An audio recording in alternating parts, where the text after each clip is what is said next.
चलिए नमस्कार सभी को। शुरुआत करते हैं अपन ने जो टॉपिक छोड़ा था वहीं से। और हमारा टॉपिक चल रहा था गुप्तों के बाद का समय यानी गुप्तोत्तर काल। और अब तक हमने बातें जो देखी हैं पढ़ी हैं तो वो क्या थी आपकी।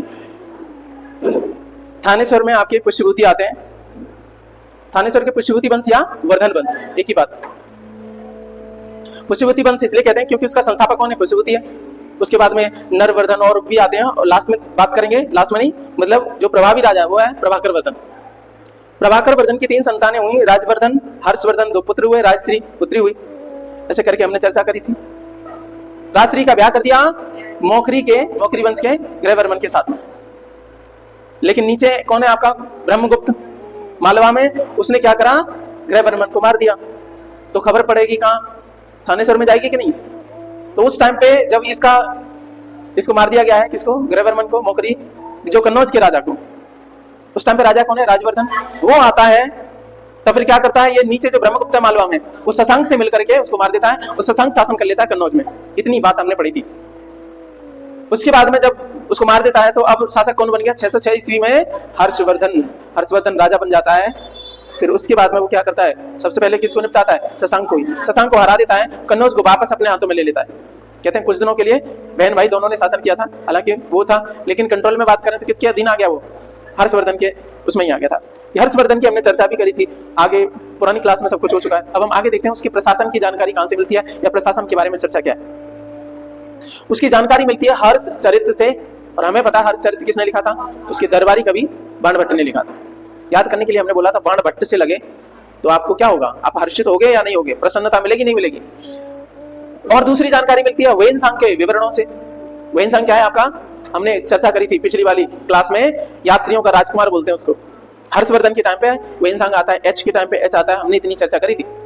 यात्रियों का राजकुमार कहते हैं, वर्तमान शाक्य मुनि कहते हैं। इसकी पुस्तक का नाम है सीयू की, उससे भी चर्चा देखने को मिल जाती है, उससे भी आपकी जानकारी होती है। वेनसांग के यात्रा वृत्तांत से पता पड़ती है कि इसका क्या था, विशाल साम्राज्य था। देखेंगे कहां से कहां तक है आपका, वल्लभी, वेस्ट में वल्लभी और पूर्व में क्या है आपका, इसमें क्या, गंजाम जिला उड़ीसा, आपको पता है उसमें था, ये खबरों में गंजाम जिला उड़ीसा किसमें था, अभी करंट अफेयर में था कि नहीं है? क्या हुआ था यहाँ पे, पहला क्या, पुलिस स्टेशन है वो वाला फेमस वाला। ऊपर आपका कश्मीर नहीं जीत पाया था हर्षवर्धन, इतना ध्यान रखना। कश्मीर पे आक्रमण जरूर करा था, हिमालय वाले क्षेत्र तक था, नीचे नर्मदा तक था। कश्मीर पे आक्रमण करने के बाद फिर गया था वो कहां, क्षेत्राधिकार में नहीं आ पाया था। इतनी हमारी बातें। चलो, तो वेनसांग कहते हैं, विशाल साम्राज्य की हमने चर्चा करी है, वेनसांग की बात नहीं है। वेनसांग कहते हैं कि हर्षवर्धन की सेना कैसी थी, चतुरंगिणी सेना थी। चतुरंगिणी सेना का मतलब क्या होता है, उसमें 4 रंग हैं, 4 प्रकार के लोग शामिल हैं उसमें। कैसे हैं कि पैदल सैनिक भी हैं उसमें, और कैसे हैं कि घुड़सवार हैं, और कैसे हाथी सवार हैं या हाथी की टुकड़ियां हैं कुछ। अब चतुरंगिणी सेना क्या होती है, जिसमें पैदल सैनिक हो, घोड़े पे सवार वाले हो, इमेजिन करके चलो, चीजें रटा मत करो। या फिर हाथी सवार या हाथी की टुकड़ियां, एक ही बात है। हाथी पे भी तो कुछ लेके चलेंगे, हाथी क्या कर देंगे, बड़े बड़े उसको रोन देते जाते हैं, भगा दो हाथी को, 2-4 तो वैसे ही भग जाएंगे। और क्या हो, रथ होते हैं, तो जो रथी होते हैं महारथी वो बड़े माने जाते थे। तो इस प्रकार से 4 प्रकार की चीजें देखने को मिलती थी हर्ष की सेना में, यानी हर्ष की सेना चतुरंगिणी सेना थी। ये वेनसांग के यात्रा वृत्तांत से पता पड़ता है। और क्या बोला था वेनसांग ने, यहाँ पे बेइज्जती कर दी हर्षवर्धन की। बोला कि हर्ष के राज्य में कानून व्यवस्था अच्छी नहीं थी, तो ये देखने को मिलता है। चलो, न्याय का सर्वोच्च अधिकारी सम्राट होता है, पहले भी देख चुके हैं। राजा जो होता था ना, सर्वोच्च आपका विधि अधिकारी भी होता था, कानून बनाने का भी सबसे बड़ा, विधायक का भी सबसे बड़ी वही होती थी। राजा जो कहते वो फाइनल है। सबसे बड़ा न्यायाधिकारी भी वही होता था, सबसे बड़ा प्रशासक भी वही होता था।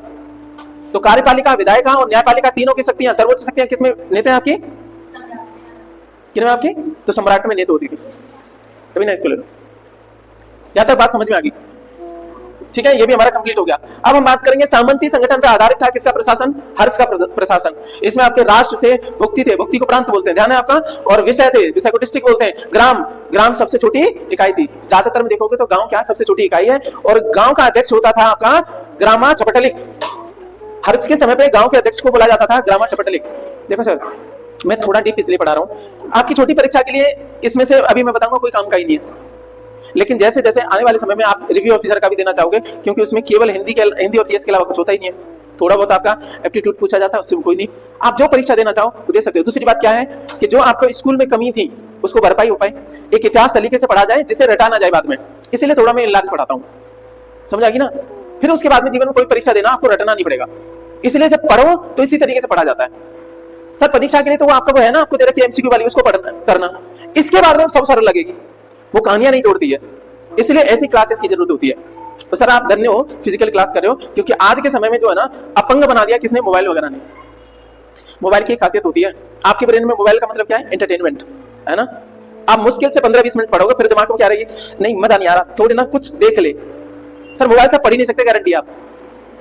वो बात अलग है कि महीना आ गया, 2 दिन 3 दिन बचे परीक्षा को, तब पढ़ सकते हो, कोई दिक्कत नहीं है। लेकिन जब फुर्सत होती है ना तो मोबाइल से पढ़ ही नहीं सकते।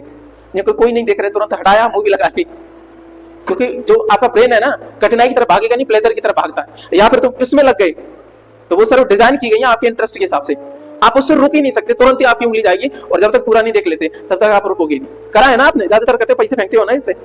Sir time is money, time ही तो ऐसा ही है, फेंक देते हो उसमें, फिर बाद में गिल्ट होती है, आज यार कुछ नहीं हो पाया, बैठे तो खूब तैयारी करने के लिए थे। ये गिल्ट पूरा जीवन में ना रह जाए, इसलिए क्या है, आप धन्य हो कि यहाँ पे आपका फिजिकली आ भी रहे हो, क्योंकि आप चाहो ना चाहो वो पूरा लेक्चर आप ले पाते हो। भले जिनके लेक्चर छूट गए वो कहते हैं कल ले लेंगे, कल कभी आता ही नहीं है। क्या किसी के कंप्लीट हो पाए, फिर लाइफ में क्या करेंगे, उस स्पीड में पढ़ेंगे, स्पीड में पता नहीं ऐसे करके चलता है, बेटा कर लेना इसका स्पीड। सच यही है। तो मैं क्या बोल रहा था, यहाँ तक ये ग्रामा छपटली कौन है, गांव का अधिकारी है। आ जाते हैं पदाधिकारी भी थे यहाँ पे, तो कुछ पदाधिकारी देख लेते हैं। भौगिक पदाधिकारी कौन होता था, जो कर वसूलने वाला अधिकारी है। बड़ी परीक्षा में पीसीएस वगैरह में पूछता है, आप पीसीएस वगैरह का ट्राई करना, कुछ भी नहीं है, केवल जीएस वगैरह आती है, और ये उसके लेवल से भी थोड़ा ऊपर मैंने करा दिया। समझ आ गई ना, तुम्हें कहीं कमी नहीं छोड़ के चल रहा हूँ यहाँ पे, नहीं तो बाद में रियलाइज होगा ना, कभी किसी के यहाँ जाओगे पैसे खर्च करके, तब पता पड़ेगा कुछ नहीं पढ़ा रहे, इससे ज्यादा तुम्हारे सर जी ने पढ़ा दिया था। ठीक है, कर वसूलने वाले अधिकारी को बोलते थे भौगिक, जमीन का हिसाब रखने वाले को बोलते थे पुस्तपाल। तो अब प्रश्न आएगा, ये दो नहीं क्वेश्चन ध्यान रखना। ये बताओ हर्ष के समय पे कर वसूलने वाले अधिकारी को क्या बोला जाता था, भौगिक। अच्छा ये बताओ जमीन का हिसाब किताब रखने वाले अधिकारी को क्या बोलते थे, पुस्तपाल। तो आप यहाँ पे कोई जमीन का हिसाब किताब रखे होगा ना, आओ पुस्तपाल। ठीक है, तो ये सारी चीज होगी। आपको आपके हिसाब से, यानी कहने का मतलब सीजीएल या पुलिस के हिसाब से कितना काम का है, ये हर चरित्र तो ध्यान रखना ही है। वही संघ की थोड़ी बहुत ध्यान रखनी है, ये याद रह जाए ठीक, लेकिन ग्राम वाला एक ध्यान रखना है, और ये 2 अधिकारी ध्यान रख लेना है। उस स्लाइड में कोई काम का ही नहीं था, पर सर पढ़ा क्यों रहे हैं, क्योंकि एक सीक्वेंस बनता है, आपका ब्रेन डेवलप होगा। आगे चल के इस इन्फॉर्मेशन को अपनी जनरेशन में दोगे ना, सुलझी हुई इन्फॉर्मेशन है, आप पढ़ा भी पाओगे। आप सुलझे हुए तो आपके बच्चे जो है ना सुलझे हुए पैदा होंगे, सीधी सी बात बोल रहा हूँ सर। चलते हैं सर, आपका हर्षवर्धन और बौद्ध धर्म की चर्चा करेंगे, इसमें काम का है सर आपके लिए। हर्षवर्धन और बौद्ध धर्म से कैसे संबंध है और कैसे आपका जुड़ा हुआ है, ये टॉपिक शुरू होता है। देखिएगा, राजाश्रय दिया किसको, बौद्ध धर्म को। राजाश्रय का मतलब क्या होता है, राजा जिस धर्म को आश्रय देता है उसको कहते हैं राजाश्रय। यानी इनका स्टेट रिलीजन क्या था, बौद्ध धर्म। कहते हैं शुरुआत में प्रारंभ में जो है ना, हर्ष क्यों है, शैव है, इसके खानदानी लोग भी शैव धर्म से जुड़े हुए हैं। लेकिन इसके टाइम पे कौन आ गया, ह्वेनसांग तो मूड से ही आया था कि मैं क्या करूंगा, नालंदा जाऊंगा, वहां पे पढ़ूंगा और प्लस बौद्ध ग्रंथ लेके आऊंगा। बात समझ में आ रही है ना। जैसे ये ह्वेनसांग से मिला, ये प्रभावित हो गया और क्या बन गया, ये बौद्ध बन गया। बौद्ध में भी कौन सा, महायान शाखा से जुड़ा। महायान शाखा कौन सी है, जो बुद्ध की मूर्ति पूजा करती है, उनको ईश्वर मानती है। हीनयान शाखा वाले महापुरुष मानते हैं, है ना। पुराना धर्म में करवा चुका हूं उनको, कौन से धीरवादी हैं, कौन से फलाने वादी, वो सब आपको करा चुका हूं, बहुत डिटेल में कराइए। महायान शाखा से जुड़ा हुआ है, ये सब बन गया। ठीक है, अब कहानी और पढ़ेंगे, उससे पहले देखो तो बौद्ध धर्म की बात करेंगे तो शिक्षा का प्रमुख केंद्र नालंदा महाविहार बना हुआ है, क्योंकि खुद ही आपका बौद्ध धर्म से जुड़ गया। तो एजुकेशन के लिए किसको पैसा ज्यादा देगा, राजा। जो उस धर्म से जुड़ी हुई यूनिवर्सिटी है, नालंदा महाविहार तो है ही है। नालंदा महाविहार का जो निर्माण है किसने करवाया था, विश्वविद्यालय का, बताओ, कुमारगुप्त फर्स्ट ने। चलो अब आगे देखते हैं, दूसरा पॉइंट ये है इसमें, कन्नौज तथा प्रयाग में 2 विशाल धार्मिक सभाएं आयोजित कराई। बड़ी परीक्षा में पूछा जाता है, पीसीएस जैसी परीक्षा में। आप तो कोशिश करो, पीपीएस वगैरह बहुत अच्छी परीक्षा होती है, डीएसपी वगैरह आराम से बनते हैं, और उनमें परीक्षा में कुछ नहीं, आपको जानकारी नहीं होती है, इसलिए उनके सिलेबस से उठा के देख लेना, ये सब आएंगे तुम्हारे में। उन परीक्षा में ज्यादा फैक्टर नहीं आते, वो परीक्षा ज्यादा अच्छी रहती है, ये जो पढ़ाया जा रहा है सब फंसता है वहां पे, तुम कोशिश ही नहीं करते बड़ी परीक्षा की। कन्नौज तथा प्रयाग में सीधा प्रश्न आया है पीसीएस में, 2 विशाल धार्मिक सभाएं आयोजित कराई थी। ठीक है, तो वो है आपका हर्षवर्धन।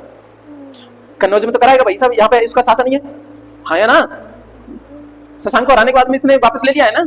अच्छा, ये किसके अनुसार बात कर रहे हैं, अकॉर्डिंग टू ह्वेनसांग। अच्छा, ह्वेनसांग कहता है कि प्रयाग में 5 वर्ष पर ये क्या करता था, धर्म संसद आयोजित करता था। फिर से बोलो, क्या आयोजन करता था, प्लस सारा धन क्या करता था, दान कर देता था।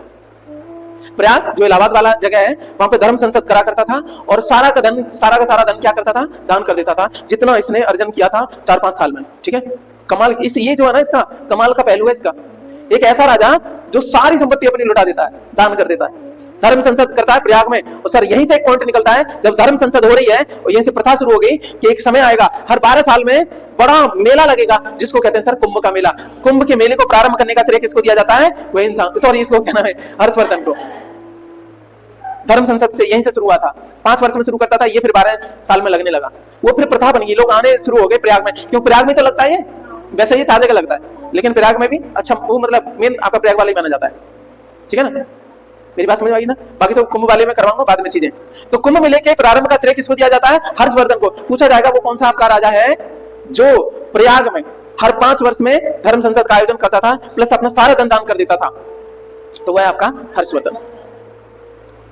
ये आया है पुरानी परीक्षाओं में, उम्मीद है आपको याद रहेगा। इसमें कितना काम का है ये छोड़ दीजिए, ये हर्षवर्धन आपका प्रारंभ में से था, बौद्ध बन गया, इतना काम का है। कन्नौज तथा प्रयाग में विशाल धार्मिक सभाएं आयोजित करता था, ये भी सही है। तो ये दोनों लाइन सही है, 5 वर्ष में धर्म संसद का आयोजन प्लस दान, सारा धन दान। कुंभ मेले का आयोजन का ये वाली तीनों लाइन ठीक है, इंपॉर्टेंट है आपकी।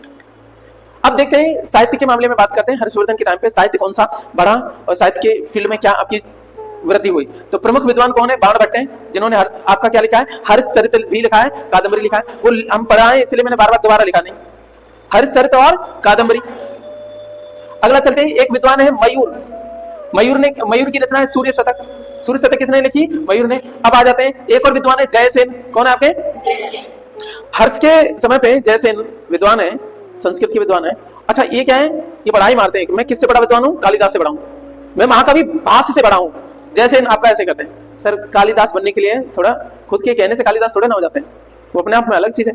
हो सकते हैं ये बड़े हो, लेकिन ये अपने आप की तुलना कहते हैं कि मेरे को कोई हरा के दिखा दे, मैं कालिदास से भी बड़ा हूं, भाष्य से भी बड़ा हूं। ऐसे करने से व्यक्ति का कद और छोटा हो जाता है, ध्यान रखना। ठीक है, आप अपनी पहचान अलग बनाओ ना, जब ऐसे करोगे लोग आपको वैसे हटा देगा। So never compare yourself with other, क्योंकि आपके जैसा कोई नहीं हो सकता, क्योंकि हर का डीएनए अलग है ना। आप अपनी पहचान खुद बनाओ, दूसरे से इंस्पायर हो सकते हो, बट आपसे बेहतरीन कोई है ही नहीं है। बताया था ना, क्षितिजल पावक गगन समीरा। गगन की हम बात करते हैं, जो हमारा ब्रेन है वो किससे बना हुआ है? आपका गगन से। और गगन में जो ब्रह्मांड में तो अपरिमित जो क्षमता है ना, वो खोई हुई है। आप क्या करते हो? समाधिस्थ होते हो तो आपका अपने आप को कहां विचरित करते हो? गगन में करते हो। तो आप क्या हो ना, अपरिमित शक्तियों के भंडार है आपके अंदर, बस यह पहचानना जरूरी है। अगली बात करते हैं, चौथे, खुद कौन है? हर्षवर्धन स्वयं है, महान लेखक है। कहते हैं कि 3 नाटक है, ये मैंने क्यों करे बॉक्स में, क्योंकि सर अक्सर एग्जाम में पूछे जाते हैं। हर्षवर्धन वाले प्रियदर्शिका, रत्नावली और नागानंद, इन 3 नाटकों की रचना करी थी स्वयं हर्षवर्धन ने। लेकिन कुछ साक्ष्य कहते हैं कि वास्तविक रूप से प्रियदर्शिका, रत्नावली और नागानंद के लेखक कौन है? कवि धावक नाम का कोई कवि है, वो लेखक है, लेकिन उस पर हमें नहीं जाना है। हमें जाना है कि हर्षवर्धन का। जीएस का मतलब है ज्यादातर जो मान रहे हैं वो हर्षवर्धन का मानते हैं, लेकिन कुछ रिसर्च में कहते हैं कि इनका लेखक वास्तव में ये था, नामकरण इसने कर लिया, जो भी है। फिलहाल हमारे लिए काम का क्या है कि हर्षवर्धन ने कौन कौन से लिखे थे? आपका प्रियदर्शिका, रत्नावली और नागानंद। इनको ध्यान रखना, ये वेरी वेरी इंपॉर्टेंट है हर्षवर्धन वाले तो। ठीक है, कादंबरी किसने लिखा? बाणभट्ट ने। हर्षचरित किसने लिखा? बाणभट्ट ने। चलो, कन्नौज के लिए त्रिपक्षीय संघर्ष। अब हर्षवर्धन का समय खत्म हो गया। हर्ष का कोई उत्तराधिकारी नहीं था सर, हमने एक बात बताई थी, हर्ष का कोई बाड़ी बच्चा नहीं था, तो सीधी सी बात है उसके मरने के बाद में क्या हो जाएगा? राज, कोई दूसरी शक्ति आएगी। तो कहते हैं कि अब कन्नौज के लिए क्या हो गया? 3 पक्षी संघर्ष शुरू हो गया। ये एग्जाम के लिए वेरी वेरी इंपॉर्टेंट है, अक्सर एग्जाम में आता है यहां से। त्रिपक्षी का मतलब 3 शक्तियां लड़ रही हैं। 8वीं शताब्दी में लगभग शुरू हो जाएगा ये, और ये 200 वर्ष तक चलेगा। कब शुरू होगा? 8वीं शताब्दी। अरे 606 में है ना हर्षवर्धन, 606 के बाद में कुछ दिन तक आपका वो रहेगा, उसके बाद में कुछ कोई लोकल राजा अर्जुन करके, है ना, बताइए ना पुराने उसमें, वो शासन करेगा। तो लगभग 7वीं तो चल ही रहा था, 8वीं में आकर के फिर कोई नहीं रहता है, तो फिर 3 शक्तियां बाहर से दूर दूर से आने लगेंगी। भारत का ये मैप समझ लो, ठीक है। तो इधर कौन है आपके? बंगाल में पाल शासक हैं और सेन वंश के लोग हैं, पाल वंश और सेन वंश बंगाल का है, वहां से लोग चलेंगे। और एक कहां से चलेंगे आपके? ठीक है, और गुर्जर पतियार उस साइड से आएंगे, नजदीक से थानेसर के पास से, ठीक है। एक आएंगे नीचे से, आएगा कौन आएगा? राष्ट्रकूट आएगा, ठीक है। इनमें आपका अच्छा लिखा हुआ है, मैं कह रहा हूं इनको तो गणा याद है। 200 वर्ष तक ये संघर्ष चला, अनेक चरणों में हुआ। पहले चरण की बात करते हैं कि पहली बार जो लड़ाई हुई वो किन किन के बीच में हुई थी, जो लड़ने आए थे। एक बार लड़ाई होगी, फिर शांत हो गई, फिर दूसरी बार फिर लड़ाई होगी, तो कई चरणों में हुआ, इसलिए 200 साल चला। क्योंकि 200 साल एक राजा तो रह नहीं सकता है, 200 साल की उम्र तो नहीं हो सकती है ना, ठीक है, वैसे रहने को तो आपका वैदिक काल में 400 साल भी देते थे, बात वो नहीं हो रही है। अच्छा, शुरुआत करते हैं आपका प्रथम चरण की जो लड़ाई हुई है उसमें कौन कौन राजा हैं, कहां से हैं और कौन कौन लड़ रहे हैं। इसका वास्तविक रूप से परिणाम देखोगे तो कोई परिणाम निकला नहीं था, पर देख लेते हैं। प्रत्याहारों में कौन है राजा? आपका वत्सराज है। प्रत्याहार या गुर्जर प्रत्याहार एक ही बात है, ये पड़ोस से हैं आपके, थानेश्वर के पड़ोस से हैं, दिल्ली के पास में ही है गुर्जर प्रत्याहार। यहां से ये लड़ रहे हैं, ये टिके हुए हैं, पड़ोसी हैं ये तो कन्नौज के। अब राष्ट्रकूट का राजा है ध्रुव, राष्ट्रकूट नीचे है ना, नर्मदा के नीचे, फिर वो ऊपर आ जाते हैं, वो भी बाजी अपनाने आते हैं। भाई हम भी आजमा लेते। ध्रुव नाम का एक राजा है, क्या नाम है उसका? ध्रुव। राष्ट्रकूट राजा ध्रुव, वो नॉर्थ में आता है, ठीक है। उसके बाद में बात देखोगे तो अगला राजा कौन है? पाल। कौन शासक है? पाल शासक, और उसका नाम है धर्मपाल। वेरी वेरी इंपॉर्टेंट है, ध्यान रखना। अभी पाल वंश पढ़ाऊंगा तब पता पड़ेगी।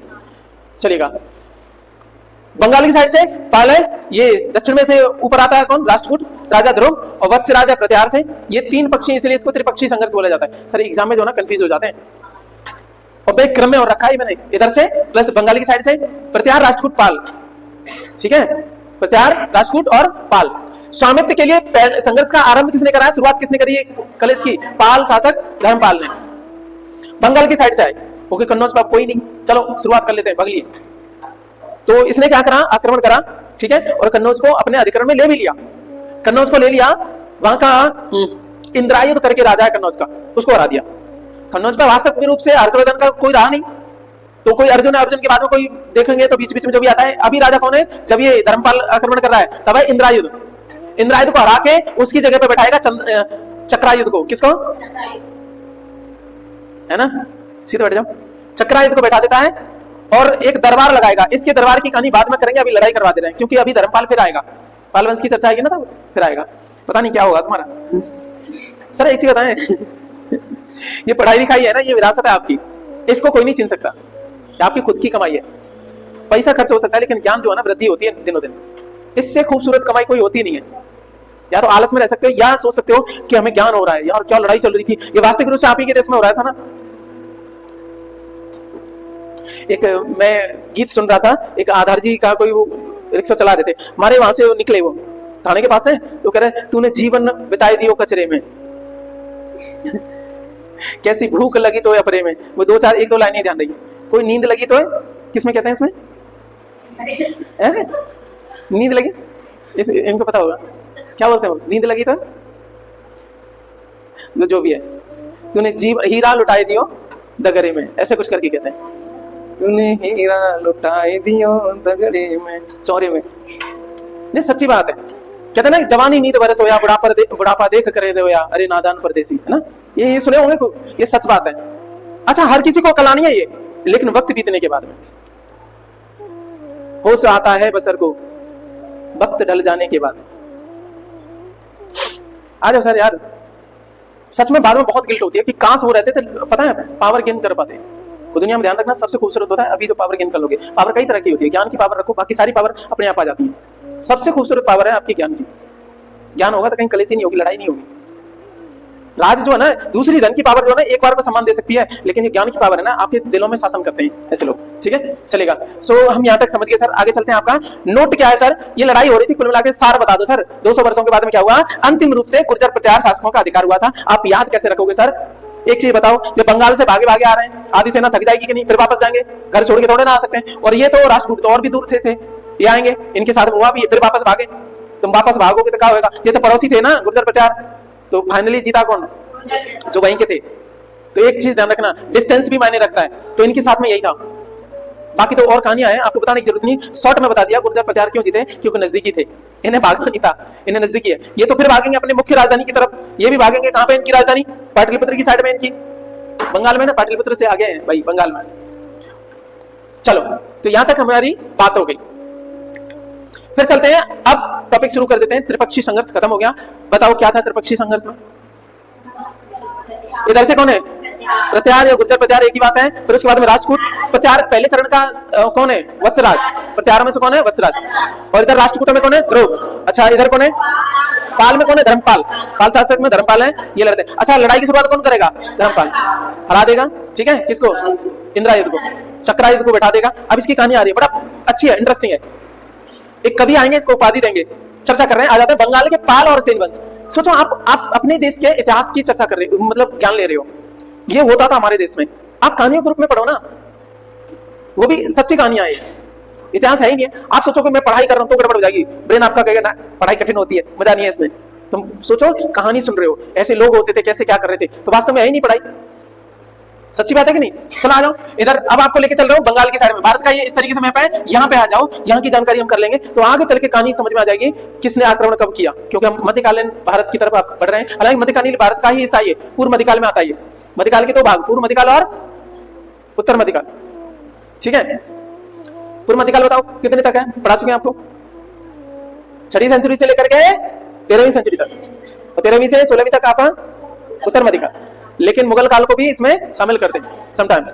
हालांकि मुगल काल आपकी 19वीं सेंचुरी तक जाता है। 1857 में लास्ट कौन है, बहादुर शाह जफर, शामिल होंगे, ठीक है। लेकिन मेन जो था वो आपका कब तक है, 18वीं सेंचुरी तक ही है, क्योंकि 1707 में कौन, औरंगजेब नहीं रहे। चलो यह बात समझ में आ गई। बंगाल के पाल और सेन वंश की बात करेंगे। वेनसांग ने बताया कि 8वीं सेंचुरी के मध्य में बंगाल में 4 राज्यों का उदय हुआ, बंगाल में 8वीं सेंचुरी के। वेनसांग फिर कहता है, चर्चा करता है, वो कहता है पुंड्रवर्धन, कर्ण सुवर्ण, समतट और ताम्रलिप्ति। समतट ताम्रलिप्ति दोनों ध्यान रखना, ताम्रलिप्ति बंदरगाह है उस टाइम पे, है ना, राज्य भी है, बंदरगाह भी है, बंदरगाह राज्य है, समतट भी है, तो ये है आपके, ये ध्यान रखना। आ जाओ केवल इन्फॉर्मेशन के लिए, कितना याद रखना मैं बता दूंगा अभी मैं। अब शुरू करते हैं आपके पाल वंश। कहां का है आपका, बंगाल का पाल वंश। साम्राज्य विस्तार की बात करें इनके पालों की, तो दिल्ली से लेकर के, ये आपकी खाड़ी है, बंगाल की खाड़ी से लेकर के दिल्ली तक इनका है। ऊपर जालंधर, नीचे विंध्य पर्वत। कन्नौज भी जीत लिया इन्होंने। कन्नौज कैसे जीत लिया, धर्मपाल ने, यहाँ तक शासन हुआ कि नहीं है। बिहार और बंगाल, बिहार और कन्नौज, यहाँ तक इनका शासन है। अब प्रमुख शासक की बात करते हैं, शुरुआत करते हैं 750 ईस्वी, 8वीं सेंचुरी है ना। 750 ईस्वी में गोपाल नाम का राजा है, और वास्तव में ये राजा नहीं था, वहां अराजकता फैल गई, बंगाल वाले एरिया में कोई है ही नहीं है। तो वहां के विद्वान लोगों ने गोपाल को बुलाया, गोपाल राजा बन जाओ। कमाल की बात है, इसको लोगों ने राजा बना दिया, कुछ गणमान्य लोगों ने, अच्छे लोगों ने।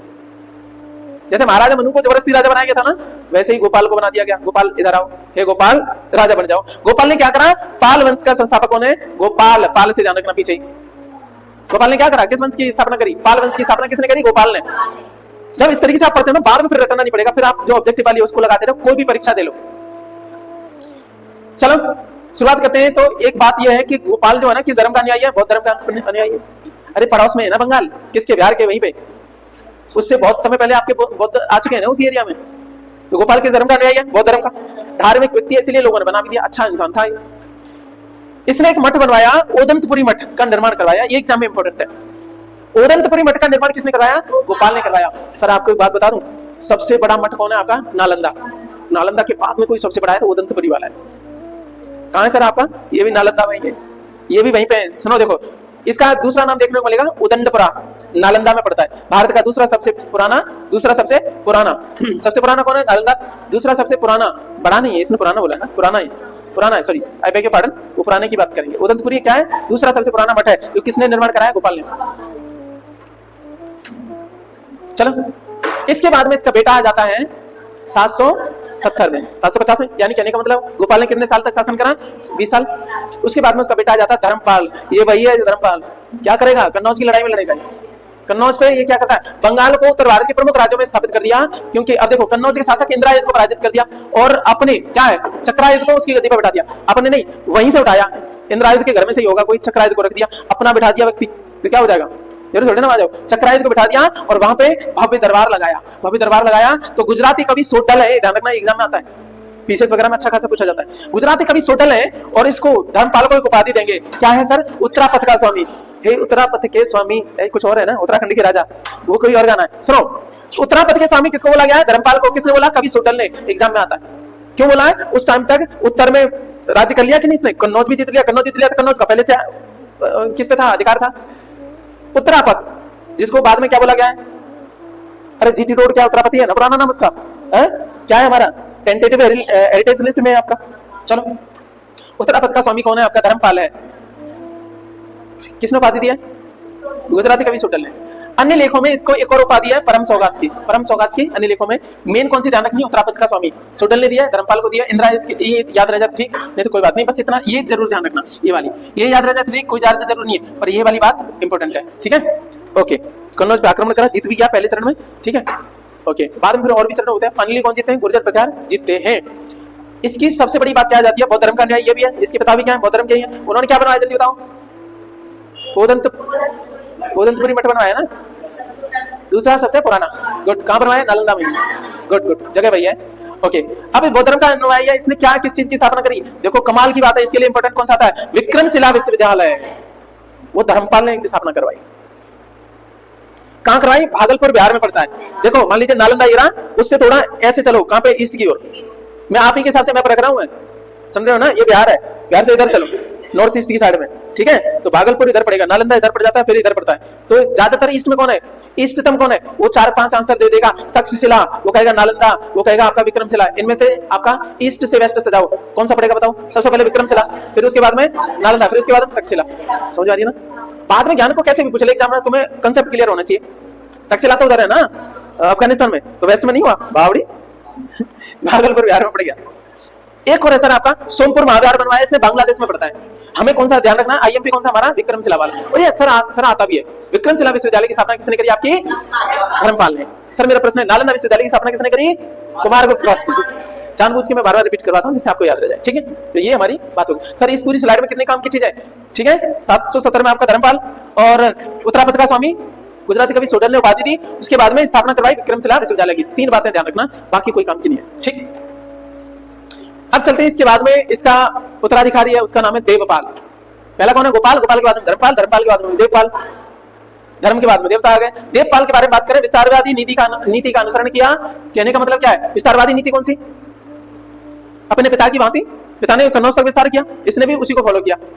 राजधानी कौन सी बनाई? मुंगेर बना दी इसने राजधानी। अरब यात्री सुलेमान इसके दरबार में आता है, ये इसका इंपॉर्टेंट हो जाता है, नहीं तो मैं छोड़ भी देता। पूछा जाता है अरब यात्री सुलेमान जो है ना, इसके दरबार में आता है देवपाल के में। बंगाल की बात हो रही है, यात्री घूमते रहते हैं, दूसरे के में घूमते हैं। बात करें अभी कहां की? बंगाल की। इसने प्रत्याहार राष्ट्रकूट शासकों से भी अधिक शक्तिशाली बताया, किसको? देवपाल को, क्योंकि उसके शासन में आया ना। देवपाल के बारे में बोलता है, देखो ये क्या है? प्रत्याहार राष्ट्रकूट और तीसरे पाल, ये तो तेरे संघर्ष वाले ना। तो कहता है इन तीनों में और तो है ही नहीं भाई, नीचे राष्ट्रकूट है, ऊपर इधर कौन है? प्रत्याहार है, इधर कौन है? पाल है। अभी इंडिया में यही मेन है ना, तभी तीनों के बीच में संघर्ष चल रहा है। वो कह रहा है कि ये जो देवपाल है, ये इन दोनों से भी आपका पावरफुल है। अभी कन्नौज इन्हीं के हाथ में, ठीक है? ठीक पावरफुल। चलो किसने बताया? सुलेमान। अरब यात्री सुलेमान किसके दरबार में है? देवपाल के। गुड। अब एक और चीज है, शैलेंद्र शासक है। शैलेंद्र शासक बोले तो श्रीलंका के शासक, शैलेंद्र शासक बोले तो श्रीलंका के। और आपको पता है श्रीलंका में क्या बौद्ध धर्म है? वहां के शासक ने नालंदा में महाविहार बनाने के लिए अनुमति मांगी। ये महाराज ऐसा है, देवपाल से मांगी। किससे मांगी? प्रश्न आएगा उल्टा करके, पीसीएस में पूछा गया है। शैलेंद्र शासक ने नालंदा महाविहार में नालंदा में विहार बनाने के लिए, मैं पहले गलत बोल रहा हूँ, नालंदा में विहार बनाने के लिए अनुमति मांगी, ठीक है? किससे मांगी? देवपाल से मांगी। 810 का समय है, उसे अनुमति मांगी। फिर उसके बाद में ये भी बोला कि 5 गांव दे दो जिससे उसका खर्चा चल जाए। मैं अभी प्रश्न पूछूंगा आपको, ठीक है? तो क्या बोला कि खर्चा चल जाए। तो अच्छा, देवपाल की खासियत क्या है? अपने पिता की बात, ये भी क्या है? बहुत धर्म से नफरत थोड़े ना करेगा। तो कहेगा ठीक है कोई बात नहीं, नालंदा महाविहार बनवाओ, बिहार बनवाओ। नालंदा में बिहार भी बनाने की अनुमति दे दी, प्लस खर्चे के लिए, आमदनी के लिए क्या दे दी? खर्चे के लिए 5 गांव की आमदनी दे दी, खर्चे के लिए, ठीक है? रेवेन्यू 5 गांव से जो रेवेन्यू जनरेट होता था उसको दे दिया गया, ठीक है? तो ये हमारी कहानी हो गई। ये किसने करा था? देवपाल ने करा था। सर देवपाल के बाद में, देवपाल का समय रहता है 850 तक रहता है, 40 साल तक इसने शासन करा। उसके बाद में बीच में गायब हो गया पूरा पाल वंश का, कोई छुटपुट करके दूसरे आ गए, शक्ति कमजोर होगी। कहने का मतलब है केवल सीमित हो गए, कहां तक? बंगाल तक सीमित हो गई। कन्नौज वनौज छिन गया जो भी है, कहां तक आ गए? बंगाल तक गई, ठीक है? अब इसके बाद में दूसरा एक और आ रहा है, चलो उसका नाम है महिपाल। महिपाल इंपोर्टेंट राजा है, सुनो कैसे।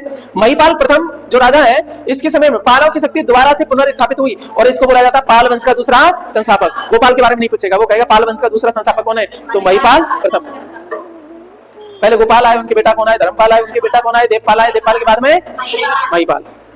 महिपाल भैया कहा करते हैं, देखो इनके बारे में, बौद्ध धर्म का संरक्षक है, वज्रदत्त को संरक्षण दिया। वज्रदत्त ने की रचना है सर आपका लोकेश्वर शतक। लोकेश्वर शतक किसकी रचना है? वज्रदत्त की। सर ये किताबें सीधी पूछ लेते हैं। आगे चलते हैं। बौद्ध भिक्षु अतिशा के नेतृत्व में एक धर्म प्रचार मंडल तिब्बत भेजा। तिब्बत में इसने क्या भेजा? धर्म के प्रचार के लिए एक मंडल भेजा और उसका हेड बनाया अतिशा को। किसको बनाया? तो प्रश्न इस तरीके से आएगा, तो पूछेगा बौद्ध भिक्षु अतिशा के नेतृत्व में एक धर्म प्रचारक मंडल तिब्बत भेजा, किस राजा ने? आंसर है आपका महिपाल। किस पाल शासक ने? महिपाल ने। ये सब जो है ना आपके बौद्ध धर्म को मानने वाली है, मानने वाले हैं। चलो अब इसका काल किसके लिए इंपॉर्टेंट है सर? राजेंद्र चोल ने बंगाल पर आक्रमण कर दिया महिपाल प्रथम के टाइम पे। बेचारे ने दोबारा स्थापना करी थी, इतने में कौन आ गया?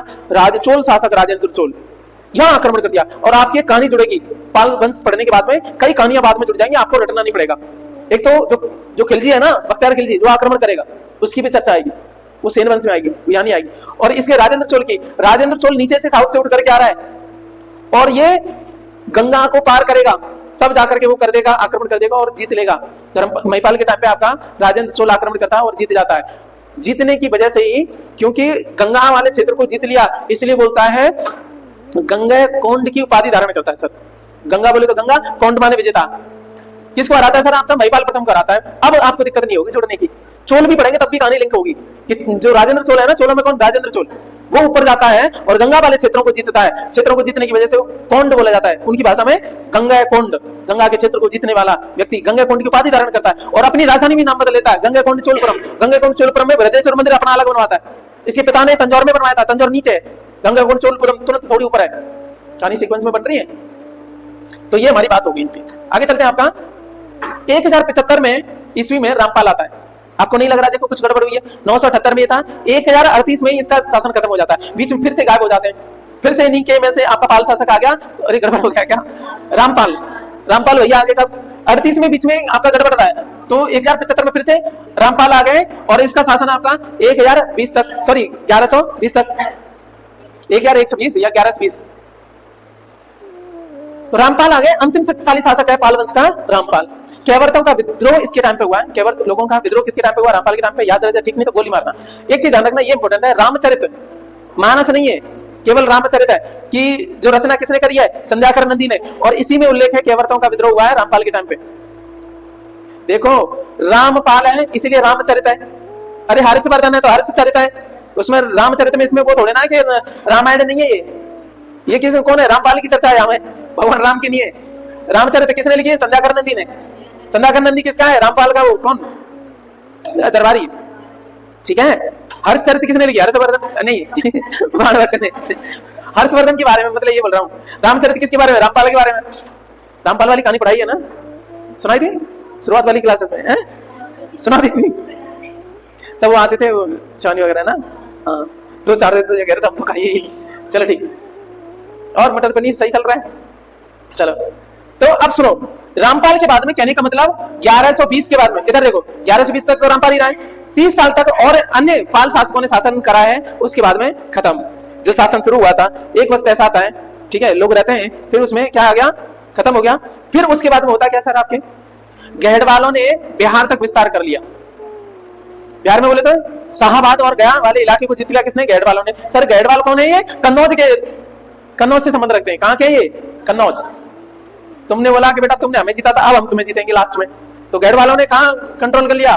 बिहार तक विस्तार कर लिया, ठीक है। गहड़वालों का संबंध कहां है? कन्नौज तक। कन्नौज, कन्नौज से संबंध रखते हैं गहड़वाल से। गहड़वाल इन्होंने कहां पर कर दिया आक्रमण? इधर बिहार तक आपका साम्राज्य का विस्तार कर लिया। चलिए कहानी अब देखते हैं पाल संस्कृति के लिए में कुछ है कि नहीं है। तो यहाँ पे देखेंगे पहली बात तो संत रक्षित कमलशील दीपंकर नामक विद्वानों ने तिब्बत यात्रा करी। महायान एवं वज्रयान संप्रदायों के प्रभाव से मूर्ति कला का विकास हुआ और इसका केंद्र क्या बना? नालंदा, बोध गया और कुर्कीहार। कुर्कीहार ये केंद्र बने मूर्ति कला के। इंपॉर्टेंट बात आ गई है जिसको हमें बार बार रिपीट करना है। कांस्य से मूर्तियां बनाने में महारत हासिल थी किनको? पालों को। फिर से बात करेंगे, कहां से मूर्तियां बनाने में किनको महारत थी? पालों को। तो संस्कृति में हमने बात कर ली पाली। हिंदू काव्य है दाय भाग, दाय भाग और मिताक्षरा की आपको जो है ना चर्चा देखने को मिल जाएगी। तो उनमें से एक कौन है आपका? दाय भाग। दाय भाग के जन्मदाता कौन है? जीमूत वाहन। कई बार एग्जाम में पूछा गया है। दाय भाग, दाय भाग जो आपका है ना हिंदू काव्य है, इसके आपके जन्मदाता या रचयिता कौन है? आपके जीमूत वाहन। एग्जाम में ध्यान रखना, ये भी वेरी वेरी इंपॉर्टेंट है। इससे भी इंपॉर्टेंट आपका ये वाला है, दाय भाग की रचना किसने करी? आपकी जीमूत वाहन ने, ठीक है। चलिएगा, संस्कृति के अतिरिक्त बांग्ला लिपि एवं भाषा का विकास हुआ था पालों के टाइम पे। बंगाल के है ना ये पाल शासक, तो संस्कृत तो इनकी भाषा थी, साथ साथ में आप बांग्ला जो लोकल लैंग्वेज है उनकी, उसका भी विकास होता है पालों के टाइम पे। बांग्ला लैंग्वेज है ना आज के समय में, ये पालों के टाइम से चली आपकी। चलो सर शुरू करते हैं सर आपका दूसरा वाला, सेन वंश वाला। सेन वंश में बात करेंगे तो इसकी जो स्थापना करी है सामंत सेन ने करी है। इनके बाद में ये तत्पश्चात पालों की जगह पे आप कौन आ गए? सेन वंश वाले आ गए। गहड़वाल बंगाल तक नहीं आए, वो बिहार तक आए, गया तक और वो शाहबाद तक। गहड़वाल कन्नौज से संबंध रखते हैं, वो ज्यादा दूर नहीं आए, है ना। यहाँ कौन आगे सेन वंश में, यहाँ पे सामंत सेन ने स्थापना कर दी सेन वंश की और राड नामक स्थान पर करी है। सर किसी को ऐसा भी लगे, बोरियत लगे, वो लगे, जिंदगी में पहली बार कभी तो पढ़ना है, ये समझ लो अभी पढ़ रहे हैं, जब दूसरी बार पढ़ोगे तो कभी पहली बार नहीं होगा। आपको कई बार बोरियत इसलिए होती है कि इससे पहले कभी नाम ही नहीं सुना है। किताब में पढ़ते हो तो और भी जहर खाएंगे, थोड़ी यूं पढ़ोगे तुरंत सो जाओगे, उनसे बेहतरीन सोने की दवा नहीं है। तुम लोग कहो नींद नहीं याद, किताब उठा लो। पढ़ने वाले जो कहते हैं नींद नहीं जाता। चलो तो अब समय आ गया सर, कब सेन वंश की स्थापना होगी। प्रमुख शासकों में बात करेंगे तो कौन आएगा, विजय सेन। सामंत सेन तो स्थापना करेगा, उसके ज्यादा कारनामे है नहीं, बस स्थापना के लिए जाना जाता है सामंत सेन, इसलिए सेन वंश है ये। सामंत सेन है पहला राजा इसमें 1095 में।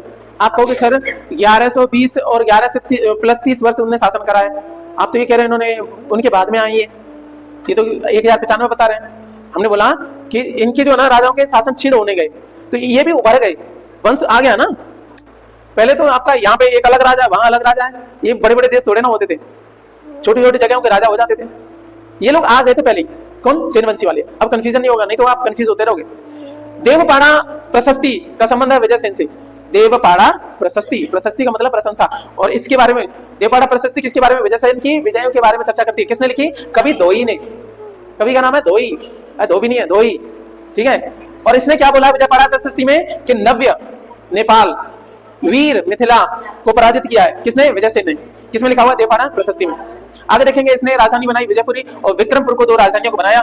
विजय प्रशस्ति काव्य जो लिखा है वो इस रचना करी है श्री हर्ष ने। सर ये रेड लिखा है, इसका मतलब क्या है, इंपोर्टेंट है। श्री हर्ष जो है ना कवि है, ये हर्षवर्धन नहीं है। श्री हर्ष कौन है, कवि है। किसके टाइम का है, सेनवंशी राजा विजय सेन की, इसीलिए तो विजय प्रशस्ति लिखता है, विजय सेन की वजह से विजय नाम है वहां से, ठीक है। अब शैव धर्म का अनुयायी है ये बौद्ध नहीं है, कौन, विजय सेन। सेन से शैव, ध्यान रखना, का अनुयायी है। और उपाधि धारण करी अरिराज वृषभ शंकर। अरिराज दुश्मनों का राजा, वृषभ शंकर, कौन से, वृषभ बैल वाले शंकर, ठीक है। दूसरी परम भट्टारक भी रखता, महाराजाधिराज भी रखना। एक याद रखनी हो तो ये वाली ध्यान रखना, बाकी तो ये सब चेप लेते हैं। इस पुराने ने जो रखी खुद भी रखेंगे, हम भी है परम भट्टारक, तुम नहीं हो। अब महाराजाधिराज है तो ये उपाधियां सब रिपीट हो रही है, तो टेंशन नहीं लेनी। एक कौन सी याद रखनी है, अरिराज वृषभ शंकर। अरिराज दुश्मनों का राजा है, उनके भी ऊपर है वृषभ शंकर। 1095 से 1158 तक का इसका समय है। अच्छा बताओ समय कितना, कितने समय से काम करा, 95 में 5 जोड़ो 1100 हो गए, इधर क्या है आपके 58 है, तो सीधा 58 में जोड़ दो, 8 5 13 63 हो गए ना। 63, अरे बुढ़ा रहा है ये तो, बहुत समय तक रहा है। क्यों, 63 साल तो शासन ही है इसका, और 10-20 साल का तो होगा पहले, सही है, मौज ली है इसने। चलो शैव धर्म का अन्याय था, ये वाली बात होगी। अब आ जाते हैं, इसका बेटा है 1158 में बल्लाल सेन। बल्लाल देव नहीं है, बल्लाल सेन है। बल्लाल सेन इसका बेटा है। कुछ ग्रंथ है, लघु भारत और दूसरा बल्लाल चरित से प्रमाणित होता है कि इसने अधिकार करा था उत्तरी बिहार और मिथिला पर। 4 प्रांत के थे इसके टाइम पे, राधा, बारेंद्र, बागड़ी और बंगाल शब्द आ गया यहाँ पे। ये राजा थे इसके टाइम पे, याद रह जाए, ठीक नहीं तो गोली मारो। ये इंपॉर्टेंट चीज है। ये स्वयं विद्वान था और विद्वान का संरक्षक था। अच्छा विद्वान भी है और अच्छे विद्वान मिलते थे, उनको संरक्षित भी करता है। जैसा व्यक्ति वैसे तो करेगा, विद्वान को कभी वो नहीं करेगा, आकर्षित करेगा। इसने क्या लिखा है, दान सागर ग्रंथ की रचना करी थी, एग्जाम में आएगा सीधा सीधा। दान सागर किसने लिखा है, बल्लाल सेन ने। बल्लाल सेन स्वयं में क्या है, राजा, इसलिए इंपॉर्टेंट हो। हर्षवर्धन के बारे में बताओ, 3 नाटक कौन कौन से, जल्दी बताओ। रत्नावली तो बीच में सबसे पहले कौन सा है, प्रियदर्शिका, रत्नावली और नागानंद, वो नागलीला। ओके सर, एक और पुस्तक लिखी इसने, अद्भुत सागर। कमाल की बातें बल्लाल सेन की, ध्यान रखना, जब कभी डिटेल में मौका मिले तो मैं बताऊंगा इनके बारे में। बहुत अच्छा विद्वान भी है, लेकिन एक समस्या आ गई सर, अद्भुत सागर को ये पूरा नहीं लिख पाया। कुछ राजा बड़े बड़े वैज्ञानिक टाइप के रहे हैं, दान सागर इसने लिखी, ग्रंथ पूरा लिख दिया, लेकिन अद्भुत सागर लिख रहा था, बीच में ये आपका खत्म हो जाता है। बाद में कहते हैं कि इसका पुत्र लक्ष्मण सेन भी जो है ना, इसी के जैसा विद्वान था, वो भी विद्वान था, साथ में संरक्षक भी था, विद्वान का पिता की तरह था। फिर उसने अद्भुत सागर को पूरा करा। तो किसने लिखी है, बल्लाल सेन और लक्ष्मण सेन दोनों ने लिखी है, कौन, अद्भुत सागर। कंप्लीट करिए। बल्लाल सेन को श्रेय दिया जाता है जाति तथा कुलीन प्रथा को संगठित करने का। ब्राह्मणों और कायस्थों में कुलीन प्रथा का प्रवर्तक है। बंगाल में ब्राह्मण और कायस्थों को कुलीन प्रथा शुरू कर दी कि ये कुलीन है, ऐसे करके उनमें नए ड्रामे शुरू कर दिए। कुछ चीजें अच्छी भी होती हैं, राजा के बारे में कुछ बुरी भी होती है, ठीक है। इसने उपाधि धारण करी थी घोड़ेश्वर की। गोपादि धारण करी थी निह शंकर की। कहने का मतलब क्या है, इससे सिद्ध होता है कि इससे अब बताने आई है। प्लस जीवन के अंतिम समय में इसने संन्यास ले लिया। संन्यास लेने के बाद में संन्यास ले लिया और इसका बेटा कौन आ जाता है, लक्ष्मण सेन। लक्ष्मण सेन आ गया। लक्ष्मण सेन का समय आपका देखो वो 58 में आपका 78 में खत्म होता है उसका टाइम, लेकिन ये आपका 79 में आता है।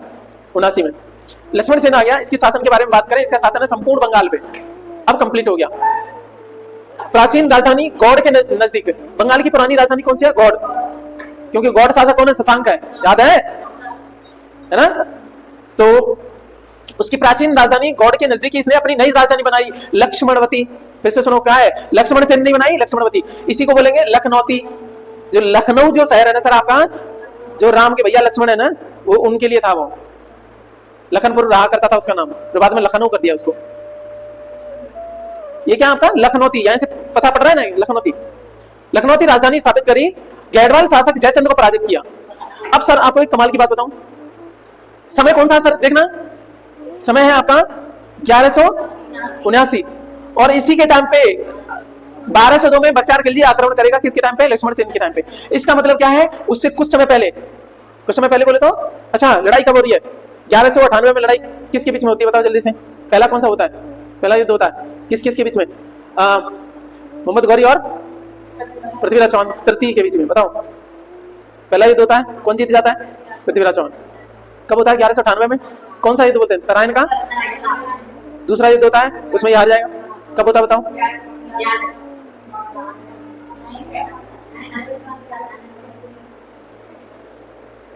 1191-92 में क्या, 91-92 में ना, 98 में नहीं है ना, 91 में ना, 91 में, दूसरा 92 में। हाँ चलो, पहला 91 में 1991 में है और दूसरा 1992 में, ठीक है। वहां पे क्या होता है कि 1992 में गौरी जीत जाता है, पृथ्वीराज चौहान हार जाता है, ये कहानी आपकी। अच्छा इसके बाद में क्या होता है, जयचंद वगैरह है, ठीक है ना, कन्नौज पे है, कन्नौज का ही है ना वो जयचंद को कौन, गढ़वाल शासक जयचंद को कौन हरा देगा, लक्ष्मण सेन। हालांकि खुद मोहम्मद गौरी भी हरा गया उसको, थप्पड़ मार गया चल, जबकि मोहम्मद गौरी को सह नहीं दी थी। चलो जयचंद को पराजित किया किसने, लक्ष्मण सेन ने। ये प्रश्न ध्यान रखना। अगली बात आती है सर, वेरी वेरी इंपॉर्टेंट। 1202 में बख्तियार खिलजी ने आक्रमण करा है, कहां पे, लखनौती पे। लखनौती क्या है, लक्ष्मणवती, वही जगह है। प्राचीन राजधानी इनकी गौड़ के पास में ही है, लक्ष्मणवती। यानी बंगाल में पहुंच गया कौन, बख्तियार खिलजी। इससे पहले नालंदा को उजाड़ के चला आया, बर्बाद कर दिया पूरे ग्रंथ को, हमारी बौद्धिक क्षमता को पूरी को खत्म कर दिया। बख्तियार खिलजी है ना यही। अभी आगे बढ़ गया, किसको पहुंच गया, कहां पे, लक्ष्मणवती में, लखनौती में पहुंच गया, उसको भी नष्ट कर दिया इसने। पता है ये कभी इंसान नहीं हो सकते जो नष्ट करता है विरासत को, इनसे बड़ा सूत्र कोई नहीं हो सकता। आप ज्ञान को संजो नहीं सकते, आप नष्ट करने का अधिकार नहीं है। मैं किसी के भी बारे में बोल रहा हूं। मैं पता है इसी वजह से हमारा देश इतना पीछे चला गया, वो ज्ञान का खजाना वो जो है ना पूरा बर्बाद कर दिया इन लोगों ने। जबकि इसकी हेल्प करी थी, मर रहा था ये, एक आचार्य ने दवा दे दी, ये दस्त की वजह से मर जाता ये। इसके चेले चंटारे ऐसे बेवकूफ निकले, वो कहते हैं कि देखो यहाँ के लोग कितने बुद्धिमान हैं, इनको ज्ञान आता है वहां से। अब तो ये तो देख लेता, बेवकूफ तो मर रहा था, नेकी करी, इस चक्कर में गड़बड़ हो गया। क्योंकि उन्हें दिक्कत हुई कि उनका फेल हो गया ना विज्ञान, उन्होंने चढ़ा दिया इसको। इसमें इतनी अकल नहीं है कि भाई तू कर क्या रहा है, विद्वानों को तुम शामिल कर लो ना, अपने साथ में ले लो, विद्वानों को कभी कोई नहीं मारता है, ये अकल से पैदल। इसने लखनौती को भी नष्ट कर दिया। तबकात नासिरी मिनहाज उस सिराज ने लिखी है, उसमें चर्चा है इसकी कि बख्तियार खिलजी ने लखनौती को नष्ट करा है, जो किसकी राजधानी है, लक्ष्मण सेन की। ये पुस्तक इंपॉर्टेंट है, वेरी वेरी इंपॉर्टेंट। तबकात नासिरी किसकी है, मिनहाज उस सिराज की। मिनहाज उस सिराज व्यक्ति का नाम है और ये पुस्तक का नाम है तबकात नासिरी। नासिर के बारे में लिखी गई है, लेकिन उसमें बात करेंगे तो चर्चा है गौरी की विजय से लेकर के, गौरी की भारत विजय से लेकर के 1259-60, लगभग 59 और 60 के तब के का। तो 1202 का तो है ना, गौरी की विजय कब होती है सर, 1192 में। वहां से लेकर के चर्चा है यहाँ पे तबकात नासिरी में 1260 तक, 59-60 तक, ठीक है। तो ये चर्चा देखने को मिलती है, बख्तियार खिलजी ने लखनौती को नष्ट करा, ये है आपकी तबकात नासिरी। तो ये सफर यहीं पे रोकेंगे, ठीक है। फिर मिलेंगे आपको अगली क्लास में। पढ़ते रहेगा, रिवाइज करते रहेगा और एग्जाम में अच्छे से पास होइएगा। खुश रहिए, ख्याल रखिए।